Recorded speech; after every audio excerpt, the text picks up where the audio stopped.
बिस्मिल्लाहिर्रहमानिर्रहीम। गैस की वजह से शदीद सर दर्द होना, ये दवा पेट में गैस पैदा नहीं होने देती।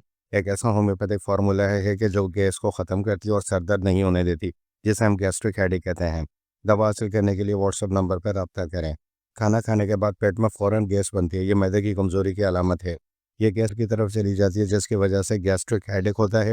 ये शदीद तकलीफ दे दर्द होता है। अच्छा, गैस्ट्रिक हार्ट अटैक भी हो सकता है। तो गैस पेट में बनना एक गलत अलामत है और ये होम्योपैथिक फार्मूला इस तरह की गैस को मुकम्मल तौर पर ख़त्म करके गैस्ट्रिक हेडेक नहीं होने देता। इसकी वजह से पेट में गैस पैदा हो जाती है। ये दवा गैस को ख़त्म करके सर नहीं होने देती है।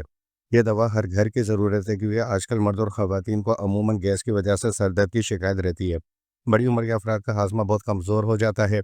ऑफिस में बैठे रहने वाले अफराद का हाजमा ख़राब होता है। जिस्मानी काम ना करने वाले अफराद का हाजमा ख़राब होता है।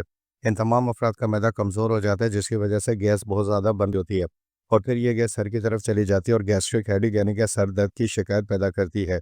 ये दवा इस तरह के अफराद के पेट में गैस पैदा नहीं होने देती, उनके मैदे के मामले को फ़ाल करती है और सर दर्द नहीं होने देती। तो ये एक ऐसा होम्योपैथिक फार्मूला है जिसकी वजह से गैस्ट्रिक हेडेक ख़त्म हो जाता है। बहुत सारे मर्द और ख़वातीन को दायमी कब्ज़ होता है जिसकी वजह से बहुत ज़्यादा गैस बनती है। हफ्ते में 1 या 2 बार पखाना आता है जिसकी वजह से खाना मुनासिब मकदार में हज़म नहीं होता। ये खाना पेट में गैस पैदा करता है और फिर ये गैस सर की तरफ जाके गैस्ट्रिक हेडेक पैदा करती है। ये दवा इन अलामात को पर जादुई असर करती है और गैस ख़त्म करती है और हाजमा को मुनासिब करती है और गैस्ट्रिक हेडेक नहीं होने देती। दवा मंगवाने के लिए नीचे दिए गए नंबर पर रब्ता करें। ये कंप्लीट फार्मूला मंगवाएं। हर घर में हर घर की ज़रूरत है, हर फर्द की ज़रूरत है। अगर आपका ये मामला है गैस पैदा होने का, तो ये दवा का होम्योपैथिक फार्मूला बेहतरीन तरीके से इस मामले को सही करेगा और आपको सर दर्द की शिकायत से निजात दिलाएगा। दवा हासिल करने के लिए व्हाट्सएप नंबर पर रब्ता करें।